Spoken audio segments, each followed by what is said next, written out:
Hello everyone, स्वागत है आपका मेरे YouTube channel RMPC Rajasthan math प्रतियोगिता क्लासेज में, जिसके अंतर्गत मैं आपको राजस्थान की विभिन्न प्रतियोगिता परीक्षाएं जैसे first grade, third grade, RS pre, पटवार, LDC, वीडियो, चतुर्थ श्रेणी भर्ती परीक्षा, RPSC एवं RSSB की जितनी भी परीक्षाएं हैं जिनमें गणित पूछी जाती है उनको इनके टॉपिक्स को एक एक करके मैं यहाँ अध्ययन करवा रहा हूँ तथा उस पर जो भी विगत परीक्षाओं में पूछे गए महत्वपूर्ण प्रश्न हैं और आने वाली परीक्षाओं के लिए जो महत्वपूर्ण प्रश्न बनते हैं उनको यहाँ हल करवा रहा हूँ। तो पिछली क्लास में हम अनुपात को स्टार्ट कर चुके हैं और उसी अनुपात को आगे बढ़ाते हुए दूसरी क्लास में अपन उनके जो इंपोर्टेंट क्वेश्चन है उनको करेंगे। तो आइए स्टार्ट करते हैं।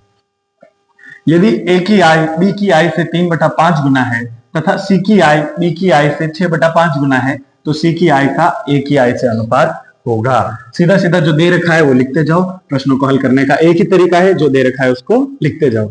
ए की जो आई है वो बी की आई से कितना गुना है? 3/5। ए की आई बी की आई से 3/5 गुना है तो क्या इसे मैं ऐसा लिख सकता हूँ, बी इधर आ जाता है, इधर गुणा में इधर आएगा तो भाग हो जाएगा तो 3/5 रह जाएगा। यानी कि क्या मैं इसे ऐसा लिख सकता हूँ, ए अनुपात बी जो है वो कितना है? 3/5। फिर ऐसा ही सेम चीज तथा सी की आई बी की आई से 6/5 गुना है, यानी कि सी की आई बी की आई से कितना गुना है? 6/5 गुना। सेम वापस बी को नीचे लाएंगे, सी अनुपात सी बटेवा बी बराबर 6/5, यानी कि सी अनुपात बी दे रखा है कितना? 6:5। अब आपको पूछा है कि सी की आई का ए की आई से अनुपात पूछा है, यानी कि सी अनुपात ए पूछा है। मैंने आपको कहा कि जब भी दो अनुपात दे रखे हो, पिछली क्लास में पढ़ चुके हैं, तीसरा अनुपात कैसे निकालना है तो आप ऐसे निकालो, ए अनुपात बी अनुपात सी लिखो। ए अनुपात बी दे रखा है 3:5, सी अनुपात बी दे रखा है 6:5। ध्यान रखिए सी अनुपात बी दे रखा है और अपने को सी अनुपात बी दे रखा है, यानी 6:5। अब ये निकालना है तो क्या करना है? वैसे भी ये तो देखो मध्य अनुपाती सेम है, मध्य अनुपाती सेम है तो कोई दिक्कत ही नहीं है। 3:5 और 5:6, यानी कि ए अनुपात बी अनुपात सी कितना है? 3:5:6, यानी कि सी अनुपात ए पूछा है, सी अनुपात ए पूछा है, सी का मान तो हो गया 6, ए का मान हो गया है 3, तो 6:3, 3 से कट रहे 2 बार और 1 बार, मतलब 2:1। यही अपना क्या हो जाएगा? Final answer. तो चलो आगे बढ़ते हैं नेक्स्ट क्वेश्चन की ओर। दो संख्याएं 2:3 के अनुपात में है, यदि प्रत्येक संख्या 4 से बढ़ाई जाए तो अनुपात 5:7 हो जाता है। दोनों संख्याओं का योग है। थर्ड ग्रेड मैथ 2023 में पूछा गया सवाल है। काफी आसान सवाल है, जो दे रखा है लिखते जाओ। दो संख्याएं 2:3 में है, यानी कि माना की संख्या 2x और 3x है। फिर इसने क्या कहा कि प्रत्येक संख्या 4 से बढ़ाई जाती है, तो इनमें कितना जोड़ना है? 4 से बढ़ा दो, तब जो अनुपात बनता है, तब जो अनुपात बनता है वो किसके बराबर है? 5:7 के बराबर है। तो दोनों संख्याओं का योग क्या होगा? बस यहां से हल करना है। वज्र गुणा इसको इससे, इसको इससे गुणा कर दो। 7 को 2x से गुणा करेंगे 14x, प्लस 7 को 4 से गुणा किया तो 28, बराबर 5 को 3 से गुणा करेंगे तो 15x, प्लस 5 को 4 से करेंगे तो 20। बस पक्षांतरण कर दो, 14x को इधर ले जाएंगे तो 15 में से 14x गए तो x, और 20 को इधर ले जाएंगे तो 28 में से 20 गए प्लस है, इधर जाएगा माइनस, तो 28 में से 20 गए तो 8। x का मान कितना आ जाता है? 8। अब इसने क्या कहा है कि दोनों संख्याओं का योग कितना होगा? तो दोनों संख्याएं, एक तो थी अपनी 2x, एक थी 3x, तो योग होगा इनका 5x और x का मान कितना है? 8, तो 5 × 8 बराबर उत्तर आ जाएगा 40। आई होप आपको आसानी से समझ में आ रहा होगा। बहुत ही इजी सवाल इन परीक्षाओं में पूछे जाते हैं और सवाल जितने आप हल करेंगे उतना ही सिलेक्शन के करीब पहुंचेंगे, इसलिए सवालों पर फोकस मेरा ज्यादा है। नेक्स्ट क्वेश्चन की ओर बढ़ते हैं। आइए। एक मित्र दूसरे से कहता है कि यदि तुम मुझे 100 रुपए दे दो तो मैं तुमसे 2 गुना हो जाऊंगा। दूसरा उत्तर देता है कि यदि तुम मुझे 10 रुपए दे दो तो मैं तुमसे 6 गुना धनी हो जाऊंगा। दोनों के पास कितने रुपए हैं? वीडियो में 2022 में पूछा गया सवाल है। सबसे पहले इस सवाल में अपनी जीत तब हो जाती है जब इस सवाल को अपन देख के डरे नहीं। इतना सवाल बड़ा देखा, लैंग्वेज देखी, एक बार अपन डर जाते हैं, फिर प्रश्न को अटेम्प्ट भी नहीं करते या इस हिसाब से अटेम्प्ट करते हैं कि प्रश्न काफी कठिन होगा, जबकि ऐसा कुछ भी नहीं है। अगर आपके कंसेप्ट अच्छे हैं तो गणित में सिर्फ और सिर्फ प्रश्न को हल करने के लिए उसकी लैंग्वेज को समझना है। जो जो कह रहा है वो करते जाओ, अपने आप आंसर हो जाएगा। और हर प्रश्न को हल करने की जरूरत नहीं है। कंपटीशन एग्जाम यानी कि आपको लोगों से कंपीट करना है, यानी कि प्रश्नों को फास्ट हल करना है, और फास्ट हल करने के लिए बहुत बार आप ऑप्शन से भी चेक कर सकते हैं। क्या कह रहा है? यदि तुम मुझे 100 रुपए दे दो तो मैं तुमसे 2 गुना धनी हो जाऊंगा। ऑप्शन से चेक करते हैं। जैसे इसके पास 140 है, इसके पास 170 है। ये कह रहा है कि 100 रुपए मुझे दे दो, तो इसके पास तो हो जाएंगे 240 और इसके पास कितने रह जाएंगे 70। क्या ये इससे दोगुना है? नहीं है, तो ऑप्शन गलत। मैं तुमसे दोगुना तो नहीं हो जाऊंगा, नहीं हो रहा है, गलत। अब इसको दो 100 इसको दिए तो ये तो हो गया 150 और इसके पास रह गया 70, दोगुना है क्या? नहीं हो रहा है, तो ये ऑप्शन भी गलत है। 100 इसको दिए तो ये तो हो गया 130, इसके पास बच गया 70, दुगुना हुआ क्या? नहीं हुआ, तो ये ऑप्शन भी गलत है। 100 इसको दो, यही ऑप्शन बचा, यही सही होना चाहिए, चेक कर लेते हैं। 100 इसको दिया तो ये तो हो गया 140 और इसके पास बच गया 70। क्या ये दुगुना है? बिल्कुल दुगुना है। दूसरी बात क्या कह रहा है? दूसरा कहता है, मतलब ये वाला कह रहा है, यदि तुम मुझे 10 रुपए दे दो तो मैं तुमसे 6 गुना हो जाऊंगा। 10 रुपए दे दो, यानी ये तो हो गया 180 और इसके पास कितने बच गए 30, और 30 को 6 से गुणा करो तो 180 आता है। बिल्कुल सही ऑप्शन बैठ रहा है। तो इसको किससे चेक करेंगे? ऑप्शन से। बहुत सारे सवाल ऐसे होते हैं जिनको ऑप्शन से हल करना होता है। वीडियो मेंस 2022 का प्रश्न। नेक्स्ट सवाल, तीन संख्याओं का योग 98 है यदि पहली और दूसरी के बीच अनुपात, दूसरी और तीसरी के अनुपात। सेम वही क्वेश्चन, पहली और दूसरी के बीच अनुपात दे रखा है कितना? 2:3। फिर दूसरी और तीसरी के बीच अनुपात दे रखा है 5:8। अब अपने को क्या कर लेना है? एक बार तीनों के बीच में अनुपात निकाल लेंगे, फिर योग दे रखा है उससे ज्ञात कर लेंगे। कैसे निकालते हैं? जो यहाँ लिखा है उसको ही यहाँ लिख दो, जो यहाँ लिखा है उसको इधर लिख दो। बस 2 पंजे 10 गुणा करके 3 पंजे 15 और 8 तेरी 24, मतलब ए अनुपात बी अनुपात सी क्या हो गया? 10, 15, 24। अब इसने कहा है कि तीनों का योग 98 है, माना कि पहली संख्या क्या है 10x, दूसरी संख्या 15x, तीसरी संख्या 24x। ये चीज तो आप समझ गए होंगे कि अगर अनुपात में तो किसी एक फिक्स संख्या से तीनों को गुणा कर सकते हैं। और योग कितना आ रहा है? 98। जोड़ो इनको, 10, 15, 24 और 15 39, 39 और 10 49x बराबर 98। x का मान कितना हो जाएगा? 2। 49 का भाग देंगे, 49 दूनी 98, x का मान हो गया 2। तो इसने कहा है कि दूसरी संख्या क्या है? दूसरी संख्या है अपनी 15x, 15 इंटू 2 यानी कि 30। आई होप आपको आसानी से समझ में आ रहा होगा। वन रक्षक 2022 परीक्षा में पूछा गया प्रश्न है। तीसरा सवाल, कृष्ण और बलराम की आयु का अनुपात 3:4 है। 4 साल पहले यह अनुपात इतना था, तो कृष्ण और बलराम की वर्तमान आयु ज्ञात कीजिए। वन रक्षक 2022 में पूछा गया सवाल। फिर एक बार वापस दोहराता हूं मैं कि कुछ सवालों को हल करने के लिए आपको हर बार हल करने की जरूरत नहीं है, ऑप्शन से आप चेक कर सकते हैं। यह प्रश्न है, बलराम की आयु का अनुपात 3:4 है। 3:4 है, तो देखो 3:4 किसमें हो रहा है? देखो 5 से करता है तो ये भी 3:4 बन रहा है। पर इसमें आगे चलो कि 4 साल पहले ये अनुपात 5:7 था, तो 4 साल पहले मतलब 15 का तो हो जाएगा 11 और 20 का हो जाएगा 4 साल पहले 16। क्या ये 5:7 आ रहा है? नहीं आ रहा है, तो ऑप्शन गलत हो जाएगा। इसको चेक करो, क्या ये 3:4 है? 8 से काटा, 8 से 3 बार और 32 को 4 बार, बिल्कुल 3:4 है। अब सेकंड चीज चेक करो, 4 साल पहले ये अनुपात 5:7 था।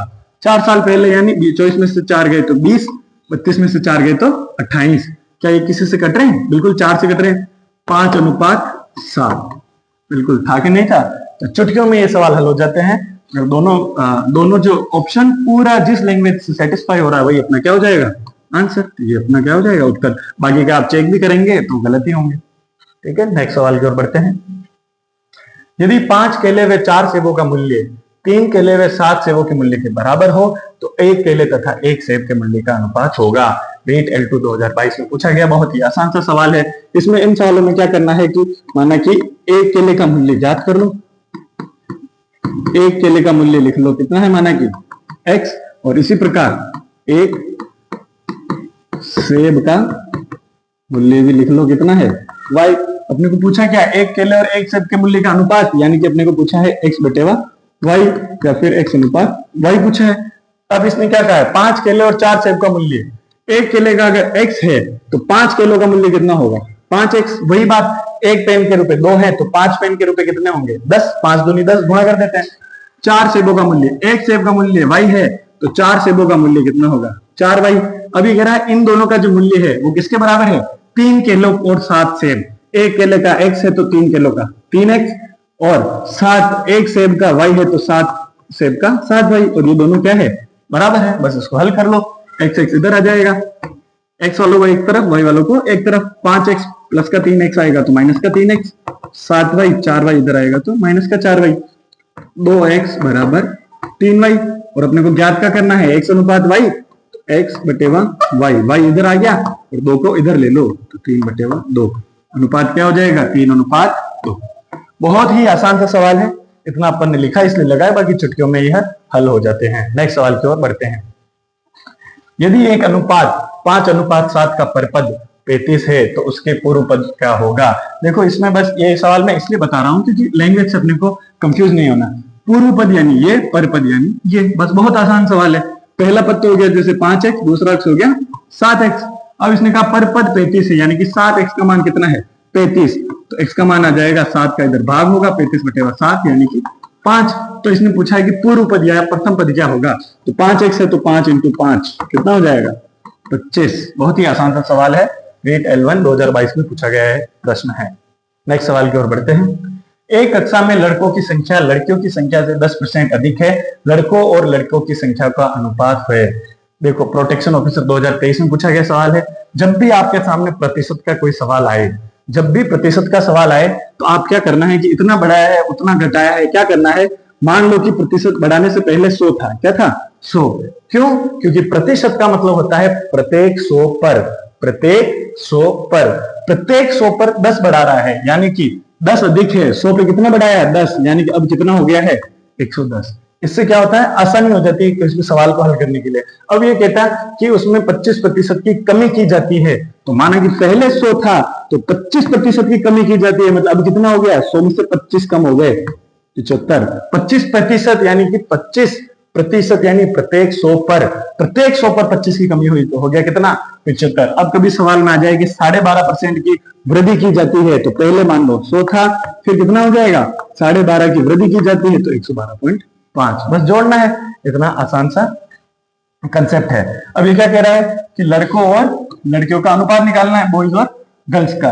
तो लड़कों की संख्या लड़कियों की संख्या से 10% अधिक है, तो लड़कियों की संख्या मान लो कितनी 100, तो लड़कों की 10% अधिक है, मतलब कितनी हो जाएगी 110। बस अनुपात निकालना है 110/100, 0 से 0 कट गया, मतलब कितना आ गया 11/10। यह आपको प्रतिशत की संकल्पना समझाने के लिए एक सवाल था, बहुत ही आसान सा सवाल है, चुटकियों में हल कर सकते हैं।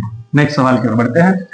यदि ऊंचाई को दुगुना कर दिया जाए और आधार को 20% कम कर दिया जाए तो त्रिभुज के पुराने व नए क्षेत्रफल का अनुपात क्या होगा। सीईटी 2023 में पूछा गया प्रश्न है, बहुत ही अच्छा प्रश्न है। इसके लिए आपको क्या करना है, सबसे पहले तो त्रिभुज का जो क्षेत्रफल होता है वो आपको आना चाहिए। वो क्या होता है 1/2 इंटू आधार इंटू ऊंचाई, ये इसका क्या होता है सूत्र होता है। अब देखो इसने क्या क्या किया है, सवाल में कहा है कि ऊंचाई को तो दुगना कर रहे हैं, तो देखो माना कि x तो हो गई आधा और ऊंचाई हो गई y, ऊंचाई को दुगना कर रहे हैं, यानी कि पूछा क्या है पुराने और नए का अनुपात।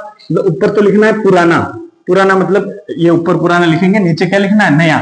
ऊंचाई को दुगना कर रहे हैं मतलब पहले y थी तो अब ऊंचाई कितनी हो गई 2y, बिल्कुल। फिर इसने कहा है कि आधार को 20% कम किया जाए। अब आधार में क्या परसेंटेज वाली चीज आ रही है, अभी मैंने आपको बताया कि परसेंटेज है तो उसको क्या मान लो पहले 100 मान लो, 100 मान लोगे तो कोई दिक्कत नहीं आएगी। तो मान लो कि ये आधार पहले कितना था 100x, पहले कितना था 100x, और इसको अपन ने बदल दिया, कितना हो गया 20% कम किया है यानी कि 80। 20% प्रति 100 पर कितने 20, 100 में 20 कम हुए तो कितना 80x। अब ये तो है पुराने वाले और ये है नए वाले, बस मान लिख लो। तो पहले ऊपर पुराना लिखना है तो पुराना क्षेत्रफल 1/2 इंटू आधार है कितना 100x इंटू ऊंचाई कितनी है y। अब नया क्षेत्रफल लिखना है तो नए के क्या हो जाएगा 1/2 इंटू आधार कितना हो गया 80x और ऊंचाई कितनी हो गई 2y। बस अब कट रहे हैं जो काट दो, 1/2 से 1/2 सीधा कट जाएगा, y से y कट जाएगा, x से x कट जाएगा, 0 से 0 कट जाएगा और इनको 2 से काटो कट जाएगा 5, तो कितना बचेगा ऊपर तो बचेगा 5 और नीचे बचेगा 8, यानी कि आंसर आ जाएगा अपना 5:8। आई होप आपको आसानी से समझ में आ रहे होंगे, बहुत ही आसान कंसेप्ट है परंतु उनको लगाना आना चाहिए, तो ऑप्शन सही हो जाएगा 5:8। आइए नेक्स्ट क्वेश्चन की ओर बढ़ते हैं। दो अनुपात में पता लगाना कि कौन सा बड़ा है और कौन सा छोटा है। ये एक बहुत ही छोटा सा कंसेप्ट है परंतु परीक्षाओं में बार बार पूछा जाता है, और अगर अपने को टेक्निक पता होती नहीं है तो अपन इसको टाइम ज्यादा लगा लेते हैं। कर तो हल तो कर लेंगे पर टाइम ज्यादा लगा लेंगे, और टाइम ज्यादा लगा लेते हैं मतलब कंपटीशन में सिलेक्शन से अपन दूर होते जाते हैं। इसलिए अपने को प्रैक्टिस बहुत ज्यादा से ज्यादा करनी है। अनुपात में पता कैसे लगाना है, जैसे एक उदाहरण के माध्यम से समझाता हूँ। 3:4, 5:6। अब आपको कहा जाए कि कौन सा अनुपात बड़ा है, तो एक तरीका तो क्या होता है कि आप भाग दे दो। 3:4 में 3/4 होता है, और 5/6 होता है। अब 4 में भाग दोगे तो 30, तो 0.728 आएगा और 0.7 और समथिंग कुछ आएगा। 6 में दोगे तो 50 बनेगा, 6 8 48, 0.8 समथिंग आएगा। तो सीधा सीधा अपने को यहाँ से पता चल गया कि 0.8 आ रहा है और 0.7 आ रहा है, मतलब 0.8 ज्यादा बड़ा होता है तो 5:6 बड़ा हो जाएगा। परंतु बहुत बार क्या होता है कि आप पॉइंट के 3-3 दशमलव के 3-3 अंकों तक भाग दे देते हैं, फिर भी सेम संख्या आती है, फिर चौथे जाके पता चलता है कि कौन सा बड़ा है और कौन सा छोटा है। तो ऐसे में क्या होता है कि टाइम बहुत ज्यादा लग जाता है। तो ऐसी परिस्थिति में अपने को क्या करना है, आप सीधा अनुपात को लिखो, तो आपको बताना है कौन सा बड़ा है, कौन सा छोटा है या फिर बराबर है। तो यहाँ तो अनुपात को लिखा 3:4, इधर लिखा 5:6। अब एक चीज आपको पता है, अगर अनुपात लिखा है यानी कि भिन्नों में लिखा है, ऊपर और नीचे अगर सेम संख्या से गुणा करें तो कोई दिक्कत नहीं है, क्योंकि वो कट जाएगा आपस में। जैसे 3 और 5 लिखा है, मतलब 3/5। अब मैं कह दूं ऊपर भी मैंने 2 से गुणा किया, नीचे भी 2 से गुणा किया, तो अनुपात में कुछ फर्क पड़ेगा क्या? नहीं पड़ेगा। तो क्या करना है अपने को, जो इनका जो एलसीएम है, हर का जो एलसीएम है, एलसीएम यानी लीस्ट कॉमन मल्टीपल, जो अपन पढ़ चुके हैं क्या कि छोटी से छोटी जो इनके गुणा में आ जाए। जो बड़ी संख्या गुणा देखो 6 का दुगुना 12, 12 4 के गुणे में भी आ रहा है, मतलब गुणा दोनों तरफ किससे कर दो, 12 से। 6 से घटा 2 बार, 4 से घटा 3 बार, तो 3 तिया 9 और 5 दूनी 10। अब जो बड़ा हो रहा है, जो बड़ा आ रहा है वही अपना क्या हो जाएगा, उत्तर। ये बड़ा आ रहा है मतलब अनुपात कौन सा बड़ा होगा, ये। और इसको आसान करने के लिए, और भी आसान करने के लिए, आपको अगर एलसीएम नहीं निकालना है तो इसको कैसे करते हैं, तो इसको करते हैं 3/4, 5/6। सीधा सीधा क्या कर देना है, इसको तो इससे गुणा कर दो, इसको इससे गुणा कर दो। 6 तेरी 18 और 4 पंजे 20। कौन बड़ा है, इधर वाला बड़ा है, यानी कि अनुपात ये बड़ा है। ये आपको ध्यान रखना है कि अनुपात को कैसे पता लगाना है। आइए इससे रिलेटेड कोई सवाल आया हो तो करते हैं। ये क्वेश्चन दे रखा है कि सबसे बड़ा अनुपात कौन सा है, और पटवार 2011 का पूछा गया सवाल है। तो अपन एक एक चेक करते जाते हैं कि कौन बड़ा है, जो छोटा होगा उसको काट देंगे। जैसे 2:3, 4/7। क्या करेंगे, इसको इससे गुणा, इसको इससे गुणा, 7 दूनी 14 और 3 चौक 12। मतलब ये बड़ा है, इसको तो काट दो। फिर वापस 2/3 को किसके साथ चेक करो, 1/2 के साथ गुणा करो, 2 दूनी 4, 3 एकम 3। ये बड़ा आ रहा है तो इसको वापस काट दो। अब 2/3 को किसके साथ चेक करना है, 5/8 के साथ गुणा करो, 8 दूनी 16 और 3 पंजे 15। वापिस यही बड़ा आ रहा है, मतलब सबसे बड़ा अनुपात कौन सा होगा, 2:3। आई होप आपको ये अच्छे से समझ में आ गया होगा। नेक्स्ट सवाल करते हैं मिश्रण वाले प्रश्न। मिश्रण वाले प्रश्न ऐसे प्रश्न हैं जैसे आपको एक मिश्रण दे दिया जाता है कि दूध और पानी में इतना अनुपात है और ऐसा मिश्रण है, तो कितना ही मिलाएं कि अनुपात ऐसा हो जाए वैसा हो जाए। इसको करने के लिए जो प्रश्न आते हैं डायरेक्ट प्रश्न पे ही चलते हैं कि एक 60 लीटर के मिश्रण में दूध तथा पानी का अनुपात 5:3 है। दूध और पानी का अनुपात कितना है, 5:3 है, यानी कि 5x और 3x है। तो क्या करेंगे, इन दोनों को जोड़ने पर कितना आना चाहिए, 60 लीटर। तो 5 और 3 8x बराबर 60 लीटर। RS प्री 2016 का ये प्रश्न है। तो x का मान कितना हो जाएगा, 60/8, 4 से काटो 2 और ये 15 बार, यानी कि 15/2, यानी कि 5x, 5 इंटू x यानी 75/2 और 3x यानी कि 3 तेरी 3x है ना, और 15 तेरी 45, 45/2। ये तो हो गया दूध और ये हो गया पानी। 75/2 यानी हो गया 33.5 लीटर और ये हो गया 22.5 लीटर। अब इसने क्या कहा है कि यदि उसका अनुपात 1:2 करना है तो मिश्रण में मिलाए जाने वाले पानी की मात्रा कितनी होगी। यदि अनुपात कितना करना है, 1:2, यानी 1 भाग तो रहे इसका और 2 भाग किसके हो जाएं, इसके। तो अब देखो ऑप्शन से चेक करते जाओ, 52.5 है, पानी मिलाना है ना, तो पानी में जोड़ो इसको, 52.5 जोड़ो, देखिए 52 और 53 और 22 कितना हो जाएगा, 75 हो जाएगा बिल्कुल। तो यहाँ तो है 37.5 और ये हो जाएगा 75, 37.5 का दुगना होता है 75। तो बिल्कुल इनका अनुपात कितना हो जाएगा, 1:2। ऑप्शन से आपने चेक किया और RS का सवाल बिल्कुल चुटकियों में हल हो गया है। नेक्स्ट सवाल क्या, दूध और पानी के 30 लीटर मिश्रण में दूध और पानी का अनुपात 7:3 है। तो पहले तो इनका एक एक निकाल लो, 7:3 है, यानी टोटल कितने हिस्से करने हैं, 10 हिस्से, 10 हिस्से करने हैं। तो जिसमें से 7 हिस्से इसके हैं, 10 हिस्से मतलब 3 3 का 1, 3 7 21 तो ये हो जाएगा और 3 3 9 ये हो जाएगा। क्या आपको समझ में आ गया। इसको मैंने ऐसे किया कि 7x प्लस 3x बराबर 30 है, तो 10x बराबर 30 है, तो x का मान हो गया 3 और एक का हिस्सा था 7x, तो 7 या 21, एक का हिस्सा था 3x, तो 3 या 9। अब ये कह रहा है कि अनुपात को 3:7 बनाने के लिए मिश्रण में मिलाए जाने वाली की पानी की मात्रा कितनी होगी। तो पानी कितना मिलाएं, ऑप्शन से चेक करो। 40 लीटर मिलाएंगे तो क्या हो जाएगा, 21 तो ये रहेगा और 40 और 9 49 हो जाएगा। इसका मतलब अब इनका अनुपात देखो 7 से कट रहा है 3 और 7 से 7 3:7। बिल्कुल पहला ऑप्शन ये अपना सही हो गया। तो ये अपना क्या हो जाएगा उत्तर, संगणक परीक्षा 2022 में पूछा गया सवाल। नेक्स्ट सवाल, अनुपात 16:25 के प्रत्येक पद में क्या जोड़ा जाए कि अनुपात 2:3 हो जाए। रीट 2022 में सीधे सीधे बहुत सारे प्रश्नों को क्या करना है, ऑप्शन से हल करना है। करो देखिए, 16 में 3 जोड़ा तो 19 और 25 में भी 3 जोड़ा तो 28। क्या अनुपात 2:3 हो रहा है, नहीं, कैंसिल। बहुत सारे सवाल, 16 में 1 जोड़ो तो 17, 25 में 1 जोड़ो तो 26, 2:3 हो रहा है, नहीं हो रहा है, कैंसिल। 16 में 2 जोड़ो 18 और 25 में 2 जोड़ो तो 27, 9 से कट रहा है, 9 दूनी 18 और 9 तिया 27, 2:3 हो रहा है, बिल्कुल हो रहा है। तो ये अपना ऑप्शन नंबर कौन सा हो जाएगा, सी सही हो जाएगा। एक 2022 का प्रश्न है। नेक्स्ट सवाल, एक 40 लीटर के मिश्रण में दूध में पानी का अनुपात 4:1 है। तो पहले अपन क्या निकालेंगे, दूध की मात्रा कितनी है और पानी की मात्रा कितनी है। इस मिश्रण में कितना पानी मिलाया जाए कि दूध में पानी का अनुपात 2:3 हो जाए। ये आपके लिए एक कमेंट सेक्शन में उत्तर बताना है और आपको अगर समझ में आ गया है तो इस प्रश्न का जवाब दीजिए। धन्यवाद, आपको ये समझ में आया होगा। और इसी प्रकार अपन आगे जितने भी टॉपिक आते हैं उन पर ऑब्जेक्टिव प्रश्न और कंसेप्चुअल थ्योरी लेकर आने वाले हैं। आप हमारे चैनल के साथ बने रहिएगा। धन्यवाद।